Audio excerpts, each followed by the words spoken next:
Amazon জঙ্গলকে পৃথিবীর সবচেয়ে ভয়ঙ্কর জঙ্গল বলা হয়, কিন্তু কেন? এমন কি আছে এই জঙ্গলের ভিতর যার কারণে হাজার হাজার মানুষ আজও এখানে যেতে ভয় পায়?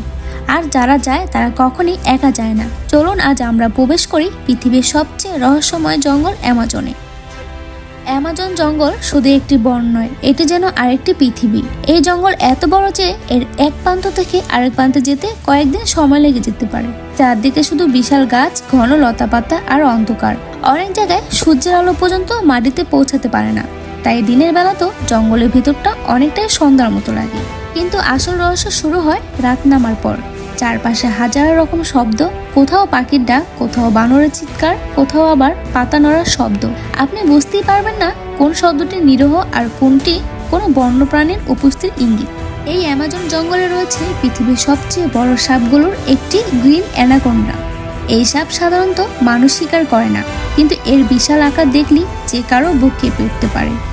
শুধু সাপ নয়, এখানে আছে জাগুয়ার। এটি এমন একটি শিকারী যা খুব নিঃশব্দে চলাফেরা করে। অনেক সময় আশেপাশে থাকলে আপনি বুঝতেই পারবেন না। জঙ্গলের নদীগুলো কম ভয়ঙ্কর নয়। বিশাল অ্যামাজন নদীর ভিতরে রয়েছে ক্যাইম্যান, নানা প্রজাতির মাছ, এমনকি আরও অসংখ্য জলজ প্রাণী। তাই স্থানীয় মানুষও নদীতে নামার আগে সতর্ক থাকেন।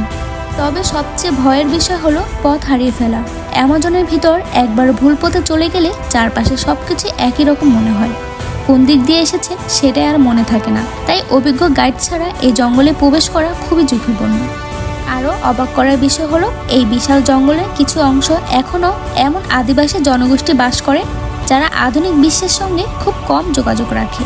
তারা নিজেদের নিয়মে নিজেদের মতো করে জীবন কাটায়। বিজ্ঞানীরা বলেন অ্যামাজনের সব রহস্য এখনও জানা যায়নি। প্রতি বছর নতুন নতুন উদ্ভিদ, পোকামাকড় এবং প্রাণীর সন্ধান পাওয়া যায়। অর্থাৎ এই জঙ্গল আজও পুরোপুরি আবিষ্কৃত হয়নি। তবে আজ অ্যামাজনের সবচেয়ে বড় শত্রু কোনো বন্য প্রাণী নয়। মানুষ বন কেটে ফেলা, আগুন লাগা এবং পরিবেশ ধ্বংসের কারণে এই অমূল্য বনভূমি ধীরে ধীরে ছোট হয়ে যাচ্ছে।